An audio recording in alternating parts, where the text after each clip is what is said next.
se retrouve aujourd'hui dans une toute nouvelle émission qui va parler religion, qui va parler de notre foi. Et quel meilleur titre que Il était une fois pour cette nouvelle émission. Et pour cela, vous vous doutez bien que je ne vais pas animer cette émission toute seule, donc je vous laisse accueillir dignement Aurélien Godet-Leray. La Queen a toujours cette facétie de ne jamais en faire trop, d'ailleurs c'est pour ça qu'on l'appelle la Queen. Bonsoir Maëva, merci de m'accueillir dans cette émission, on est vraiment trop ravis d'être là. Avant de démarrer concrètement, j'aimerais avant tout qu'on fasse un petit bisou, je sais pas si tu me l'accordes la Queen, à notre amie Amélie, parce que avec elle j'avais insufflé Evangelii Gaudium en 2020, à la rentrée 2020, pour la rentrée 2024 et cette 10e saison des TV, on retente une aventure similaire, parce qu'on va vous montrer avec Maëva que c'est pas exactement la même chose qu'on vous propose dans Il était une fois. Et donc du coup on la salue. Mais oui, bien sûr, un gros bisou et un gros big up comme on dit les jeunes à Amélie, vraiment. Merci à toi de nous permettre de reprendre cette émission d'une toute autre manière. Et la Queen, dis-nous un petit peu, voilà, qu'est-ce qu'on va parler dans Il était une fois. Alors on va pas se buter sur de la religion avec des prières et tout dans cette émission, c'est pas du tout le cas. Qu'est-ce que c'est Il était une fois, mais voilà, Queen, dissertation de philo. Du coup je panique à l'idée de devoir expliquer cette émission, mais en fait c'est une émission où on veut parler librement et simplement de la religion, de ce qui se passe dans notre religion, donc qui est la religion chrétienne, notamment catholique. On veut parler de plein de sujets différents, expliquer certaines choses, débattre ou avoir différents avis sur d'autres. Enfin voilà, on a vraiment à cœur avec Aurélien de vous en dire un peu plus sur la religion qu'on a, et puis surtout qu'elle soit ouverte à tous et que ce soit une émission vraiment qui soit libre pour tous et qui parle à chacun. Oui, c'est super bien résumé Maëva. On planche sur cette émission depuis 3-4 mois à peu près, peut-être un petit peu plus. L'objectif, voilà, c'est vraiment de vous accueillir tous et de vous faire découvrir, en fait, notre vision de la religion. Puisque, voilà, la plupart du temps, c'est une vision étriquée des choses. Pour beaucoup, la religion passe par des codes, des choses qui sont vraiment extrêmement précises, extrêmement réglées, comme une cocotte minute. Nous, avec Maëva, c'est vrai qu'on s'affranchit un petit peu de tout ça. Alors, on va pas vous imposer notre idée des choses, mais voilà, on vous propose, on n'impose pas, on propose une émission différente de celle que vous avez pu écouter jusque-là, que ce soit sur la chaîne, mais même ailleurs qui parle de religion, où on va se poser des questions sur les choses, par exemple, qu'on voit dans notre religion, et puis tenter surtout de trouver des réponses. Mais voilà, vous allez découvrir surtout que c'est vraiment good vibes. En tout cas, une chose sûre, c'est qu'on n'est pas là pour convaincre qui que ce soit sur quoi que ce soit. C'est-à-dire que vous pouvez nous écouter en étant catho comme nous, en étant chrétien mais pas catho, comme on se définit aussi chrétien mais pas que catho, comme étant aussi d'une autre religion, évidemment, pour simplement en savoir plus, et aussi en n'ayant pas de religion. Bref, cette émission s'adresse à absolument tout le monde, et on tenait sincèrement à le dire dès le départ, il nous paraissait hyper important avec Maëva, pour que vous puissiez savoir que effectivement tout le monde est le bienvenu sur ce podcast, qui dure pas très très longtemps, c'est vraiment assez fun avec Maëva la Queen, et d'ailleurs, elle se lance dans le sommaire. Maëva, qu'est-ce qu'on va voir en tout premier ? Exactement. Alors en tout premier, on va avoir une première chronique qui va s'appeler This is la question. Et Aurélien nous expliquera pourquoi la couleur des vêtements liturgiques change de couleur au cours de l'année. Voilà, une question très intéressante, ma foi. Vraiment la Queen, j'aime ce plateau. Alors ensuite on va enchaîner avec un docu-news. Moi les docu-news j'en mets partout. J'en mets dans Buzz Dimanche. Il y en avait dans Evangelii Gaudium à l'époque. Alors là on fait un nouveau magazine. Vous vous doutez bien que le docu-news est de retour. Mais très intéressant celui-là aussi. Parce que là on va s'intéresser à ce qui est dit dans la messe. Vous n'êtes pas sans savoir, d'ailleurs que vous soyez catho, chrétien ou pas, que le prêtre dit assez souvent « Le Seigneur soit avec vous », vous répondez « et avec votre esprit ». Voilà, mais concrètement, qu'est-ce que ça veut dire ? Eh bien, avec Maëva, on a mené l'enquête, et même nous, on a appris des choses, vous verrez ça. C'est vrai qu'on en a appris plein de choses, et donc c'est vraiment hyper intéressant. Et pour la dernière chronique de ce magazine, ce sera une chronique que personnellement j'adore, franchement, qui est hyper intéressante et qui nous apprend plein de choses également, qui est la chronique de 7 faits sûrs. Donc on vous dévoilera 7 faits, et pour ce premier magazine, on vous dévoilera 7 faits sur le Mont Saint-Michel, qui est un peu notre monument à nous, les Bretons, si je peux oser le dire, et qui est surtout un superbe monument, et j'ai la chance d'habiter sur sa baie d'ailleurs. Voilà, petite anecdote, waouh. Et non, c'est vraiment un trop beau monument, et on avait à cœur de vous partager aujourd'hui 7 faits sur ce monument. Vous l'avez compris, le contenu pour cette première émission est riche, il est dense, alors on va se lancer maintenant avec une première question. Et d'ailleurs ça tombe bien puisqu'à chaque début d'émission, on démarrera par une question. Vous savez que j'adore en poser dans les experts. Et bien pour une fois dans Il était une fois, je vais surtout y répondre. Maëva va vous poser la question et moi je vous retrouve dans un instant pour y répondre dans ma petite chronique qui s'appelle This is la question. On n'a pas fait mieux comme titre. C'est donc parti pour cette toute première chronique de cette toute première émission de Il était une fois. Et Aurélien, je vais te poser une question que je me demande depuis que je suis petite. Pourquoi la couleur des vêtements liturgiques change-t-il au cours de l'année ?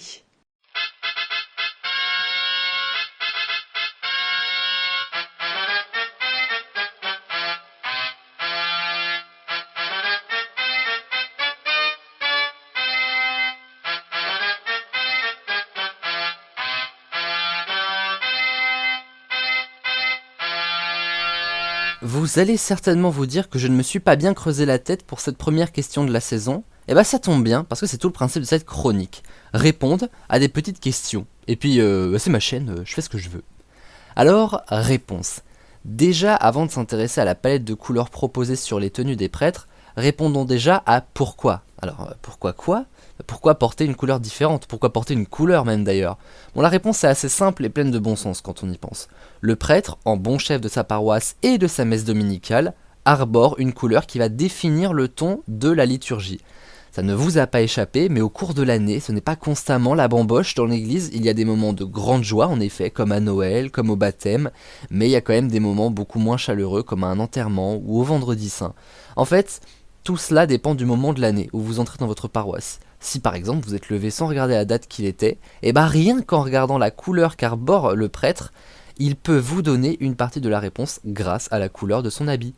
Si la couleur portée est le violet, c'est que nous patientons au cœur de l'Avent ou du Carême. Le violet, c'est signe de pénitence. C'est la couleur avec laquelle on confesse ses erreurs, mais aussi et surtout on tente de les réparer. Petite subtilité, certains dimanches de l'Avent se font roses, alors c'est pas souvent, hein. Donc si ça arrive, prenez un petit selfie avec votre prêtre, immortalisez le moment à la fin de la messe pour garder ce bon souvenir.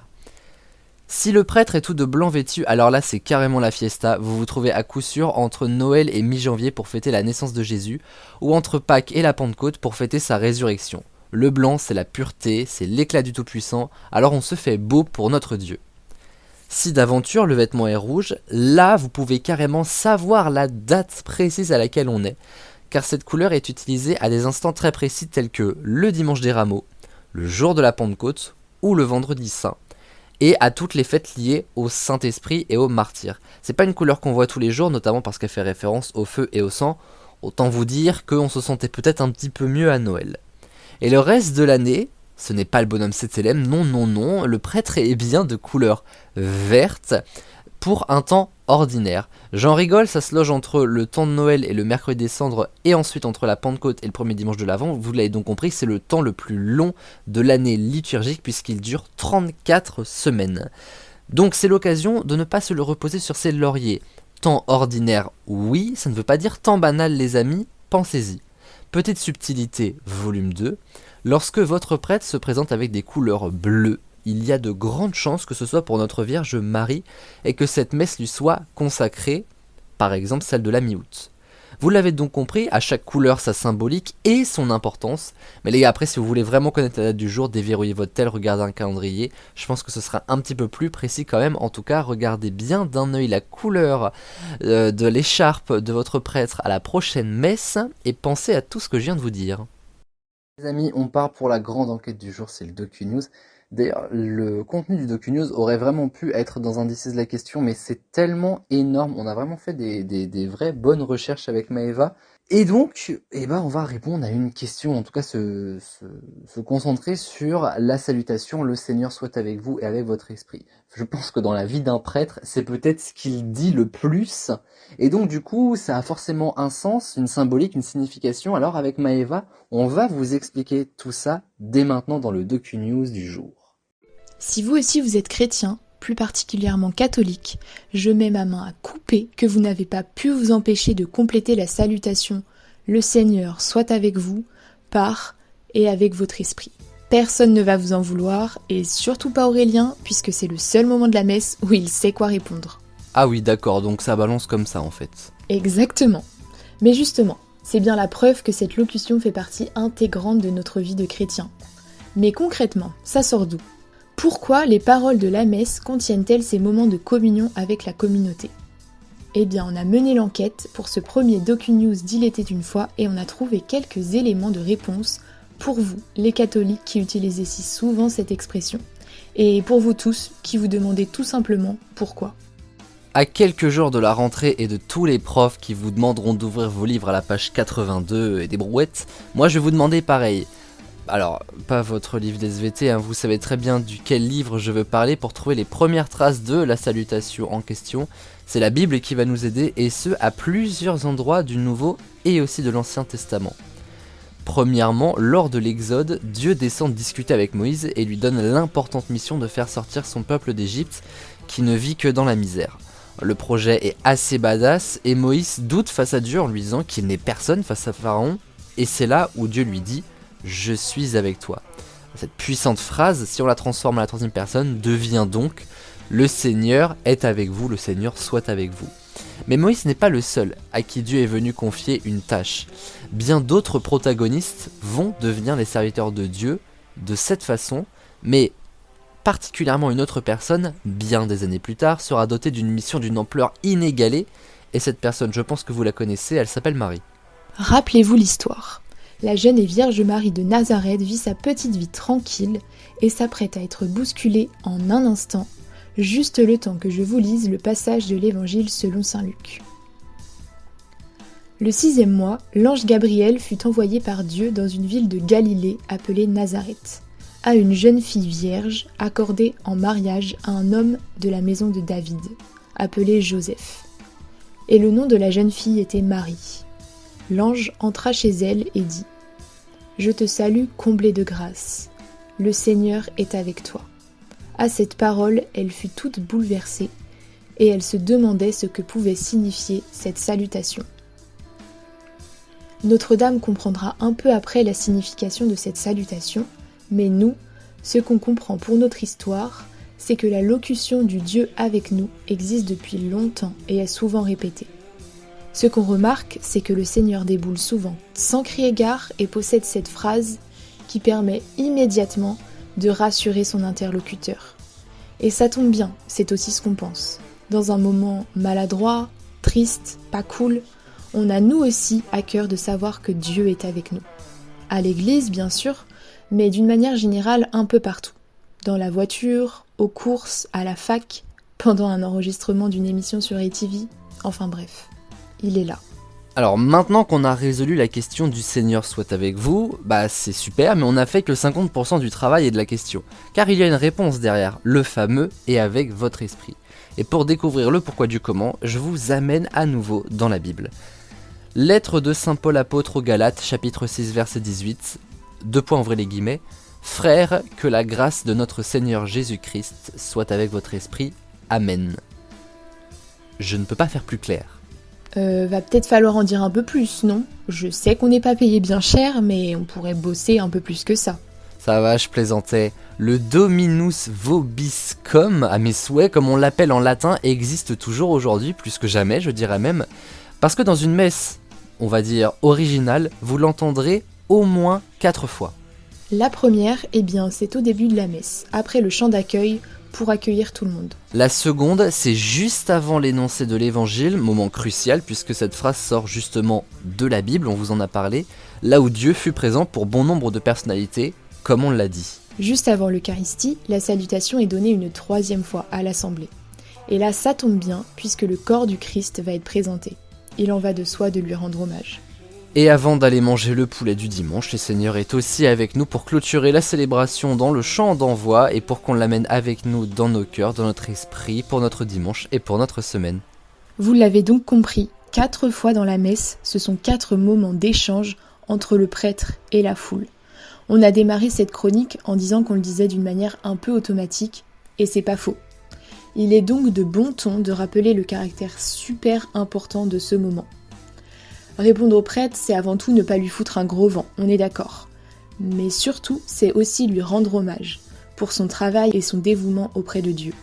Votre esprit, c'est celui du prêtre, sur lequel a été insufflée une magie supplémentaire de Dieu, l'Esprit Saint, pour guider 1, 2, 3 personnes, une paroisse entière, voire même le monde entier, et en bon porte-parole du Christ. Ce moment est donc une réelle communion où rien ni personne n'est oublié, alors pensez-y les amis la prochaine fois que vous l'entendez et mettez-y du cœur, vous avez 4 chances de le faire pendant une messe et beaucoup d'amour pour célébrer les belles personnes que nous sommes, façonnées par la main de vous savez qui. Les amis, c'est maintenant le temps de la dernière chronique, et oui je sais, on est tous super tristes que ça se finisse, mais pour cette dernière chronique, on a fait fort puisque c'est le moment des 7 faits sur le Mont Saint-Michel et je vous jure que vous allez apprendre des choses et que certains faits vont grave vous étonner. Numéro 1, Saint-Michel est l'archange qui a demandé la construction du mont. Il est apparu à l'évêque Aubert d'Avranches qui, dans un songe, lui a demandé de construire une église sur un mont rocheux non loin de là. Il aura fallu attendre une seconde apparition dans un rêve pour que l'évêque s'active et transforme le mont Tombe, comme on l'appelait autrefois, en mont Saint-Michel. Numéro 2, le mont Saint-Michel, c'est 4 choses à la fois. Vous connaissez le mont Saint-Michel pour l'îlot qu'il est, mais c'est aussi le nom de son abbaye qui surplombe les hauteurs et qui attire pas moins de 2 millions de visiteurs par an. Le mont Saint-Michel donne aussi son nom à la baie qui l'entoure et qui s'étend de Granville en Normandie jusqu'à Cancale en Bretagne, autant vous dire que ça regroupe un spectre assez large. Mais le mont Saint-Michel, c'est aussi le nom de la commune avec un maire, Jacques Bonneau, et sa trentaine d'habitants qu'on appelle par ailleurs les Montois. Numéro 3, le mont a déjà été breton. C'est le débat qui agite depuis des lustres les Normands et les Bretons. Et il y est répondu par un dicton. Le Quénon, dans sa folie, a mis le mont en Normandie et le rendra aux Bretons dès qu'il retrouvera la raison. Mais il y a de longues années, en 849, 150 ans après le début de construction du mont Saint-Michel, Charles le Chauve, roi des Francs, n'arrive pas à se défendre des Vikings. Il demande l'aide des Bretons, qui demandent en échange le Cotentin et l'Avranchin, récupérant ainsi le mont Saint-Michel pendant un peu plus de 60 ans, jusqu'à ce que Guillaume Ier de Normandie redéfinisse la frontière de ces territoires au Quénon, qui redonna le mont aux Normands. Même si, entre nous, on sait qu'il est toujours breton quand même. Numéro 4, le mont était accessible en tramway ou en train. À la fin du 19e siècle, une ligne de chemin de fer est mise en place entre Pontorson et le mont Saint-Michel. Elle est même reconnue d'utilité publique. Elle fait circuler dessus des trains pour le commerce, comme l'approvisionnement de charbon du mont, et des tramways pour ramener les touristes jusqu'au pied du mont. Preuve de son succès, en l'espace de 20 ans, le mont gagnera au moins 50 000 touristes, mais l'avènement de la voiture à partir des années 20, des années 30, fera fermer la ligne en 1938 sur ordre du Conseil général de la Manche. La voie sera déconstruite ensuite en 1944 par les forces d'occupation allemandes pour retarder la libération des lieux.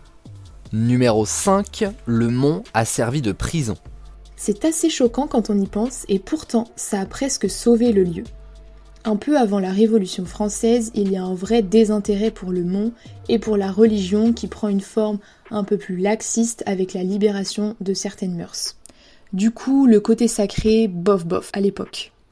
Les hautes instances de l'État font alors du mont une prison d'État, un peu comme la Bastille, et surnomment d'ailleurs le mont comme la Bastille des mers. En 1766, l'abbaye est déclarée en ruine et les derniers bénédictins quittent le lieu. Lorsque la Révolution éclate, l'abbaye sert donc de prison pour les réfractaires. Et c'est ça qui sauve l'utilité du mont et qui sera resacralisé à peu près un siècle plus tard. Numéro 6, au départ, il n'y avait juste qu'une église tout en haut du mont. Fermez les yeux, imaginez un vaste bloc rocheux entouré d'eau sur lequel se trouve au plus haut sommet une église accueillant une petite communauté.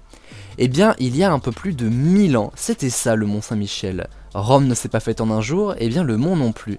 Première avancée, au pied du mont, un petit bourg est aménagé pour les quelques pèlerins qui passent par là. Les bâtisseurs du XIe siècle vont ensuite venir agrandir et entourer la première église, et 2 siècles plus tard, le bâtiment de la merveille prend forme. Vous l'avez compris, au fur et à mesure des années, des maisons vont venir se greffer au mont, tombant quelquefois en ruine, mais toujours remises sur pied, notamment pendant le 19e et le 20e siècle, jusqu'à devenir le Mont Saint-Michel que l'on connaît aujourd'hui.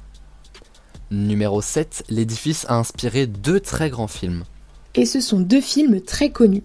En tout temps, le mont a été l'objet de beaucoup d'inspiration dans toutes sortes d'œuvres. De l'auteur Guy de Maupassant au jeu vidéo Kingdom Hearts, c'est super éclectique. D'ailleurs, Kingdom Hearts, jeu vidéo développé par Disney, a inspiré un grand film des studios. En 2010, sort le film Réponse, avec notamment un plan sur le château entouré de demeures, le tout sur une butte de roche accessible par une seule route. Et ouais, ça nous fait quand même pas mal penser à notre Mont Saint-Michel. Mais plus fort encore, dans un autre film très connu, la ressemblance est frappante, presque troublante même. Minas Tirith, cité médiévale qui apparaît dans le 3e Seigneur des Anneaux, ressemble comme 2 gouttes d'eau au Mont Saint-Michel, qui est décidément une source intarissable d'inspiration. La Queen, il était une fois, c'est déjà fini. Bah, c'est bien triste, parce que c'était une super émission, merci de m'avoir accompagné pour cette toute première, et j'ai déjà hâte qu'on se retrouve très bientôt. C'était vraiment trop cool comme émission, je suis vraiment trop contente qu'on fasse un podcast comme ça parce que vraiment ça nous tenait à cœur je pense à tous les deux et donc on l'a enfin fait et c'est trop bien donc j'espère que ça vous plaira à vous aussi qui écoutez ça et on vous retrouve très vite dans une nouvelle émission et dans un nouveau podcast Il était une fois. Eva ne s'en rend pas compte mais en plus pendant qu'elle nous dit au revoir, il y a une église qui sonne derrière elle. Est-ce que c'est le hasard que Vildé-la-Marine, le clocher de Vildé-la-Marine se fasse entendre pendant l'enregistrement? Moi je dis c'est pas un hasard. En tout cas les amis, on vous souhaite une bonne rentrée parce que c'est dans quelques jours. Demain, je me permets de lâcher mes petites infos aussi, hein, ça reste ma chaîne. Sachez que demain, nouvelle émission parce que pour cette rentrée 2024-2025, on va essayer de vous proposer un magazine le samedi et un divertissement le dimanche.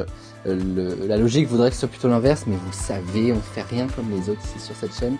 Et donc du coup, il était une fois, c'était aujourd'hui. La prochaine émission, on sait pas c'est quand, parce que voilà, on va en faire une en fait quand on en aura envie. Même si on prévoit ça plutôt pour fin septembre, début octobre. De toute façon, vous avez les news sur le Insta de la chaîne. Pensez à vous abonner. ATV-Prods. Et demain, 1er septembre, on n'est pas sorti de l'auberge. C'est le retour pour une saison 3. Maëva était là à la première émission de cette saison 3.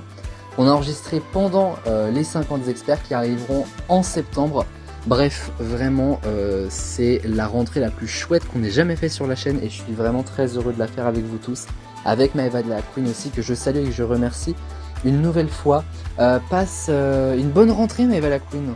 Mais merci, passe toi aussi une bonne rentrée puisque mon petit doigt me dit que ça va être une rentrée bien mouvementée pour toi. Donc passe une excellente rentrée. Moi j'ai pas du tout envie de reprendre les cours, mais c'est pas grave, on est ravis. Et puis bonne rentrée à tous les amis. Merci d'avoir suivi ce premier numéro d'Il était une fois. Partagez, commentez, on veut vos avis pour les prochaines émissions qu'on commence déjà à préparer avec Maëva la Queen.